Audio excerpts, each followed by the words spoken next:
টেস্টের প্রথম দিনে আক্রমণাত্মক বাজবল ক্রিকেট থেকে বেরিয়ে এসে উইকেট ধরে রেখে লড়াই চালিয়ে যায় ইংল্যান্ড। আর টেস্টের দ্বিতীয় দিনে কিছুটা রানের গতি বাড়াতে দেখা যায় ইংল্যান্ডকে। 104 রান করে বুমরার বলে বোল্ড হয়ে যান জো রুট। 56 রান করেন ব্রান্ডন কার্স। ভারতের সামনে 387 রানের টার্গেট দেয় ইংল্যান্ড। ভারতের হয়ে তৃতীয় টেস্টেও সফলতম বোলার জসপ্রীত বুমরা। তিনি তুলে নেন 5 উইকেট।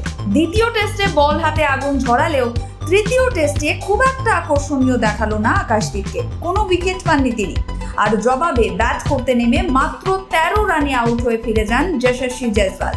এর কিছু সময় পর 40 রানে করুণ নায়ারকে ফিরিয়ে দেন বেন স্টোকস। এদিন দ্রুত আউট হয়ে ফিরে যান অধিনায়ক শুভমান গিলও। 16 রানে ফিরে যান তিনি। তবে হাফ সেঞ্চুরি করে দলকে টানছেন কেএল রাহুল অপরাজিত 53 রানে। ঋষভ পান্ত অপরাজিত 19 রানে। দিনের শেষে ভারতের স্কোর 145 রানে 3 উইকেট। এখনও ইংল্যান্ডের থেকে 242 রানে পিছিয়ে team India. Bureau report, sky news Bangla.